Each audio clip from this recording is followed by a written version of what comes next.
What are some of the practical ways to increase energy? One of the most effective ways to increase energy is simply to move the body. And especially in the context of high performance, often people equate that with exercise. And when we make it about exercise or working out, then the bar goes a little bit higher, because then I'd have to go to a gym or I have to go run, and all those things are fantastic. And there's definitely a place for them. But before that is simply to think about movement. Move the body as often as you can throughout the day. So movement is a big one. And I would say a second one is definitely hydration. And with hydration, I specifically mean water, drinking enough water for your own constitution. Something that everybody notices is, I guess, if you are in a room with no window and hardly any oxygen, people get tired. That's logical, because we need oxygen to think. We need oxygen to feel alive, to live. Now, when I start feeling I get tired, the first thing I do is to move and to open the window or get some fresh air.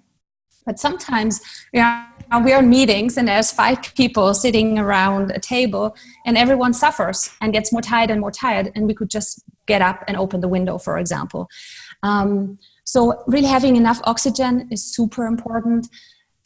And that brings me to another very practical way of changing our state, our internal state, so that we have more mental energy, but also more physical energy, is to actually work with the breath. It is the most simplest tool that we always have with us, and we breathe anyways all the time. And to learn effective ways on how to use our breath in an effective way has been one of the most, for me personally, one of the most revealing experiences in terms of my own high performance. Even when we feel very, very tired, it doesn't necessarily mean that we don't have energy. I think that's a big myth. It simply means that in that moment, we might not be able to access energy that is stored in our system. And that's what movement can do. It can actually help us access stored energy in our kidneys, in our thighs, in our spine, where we tend to hold energy.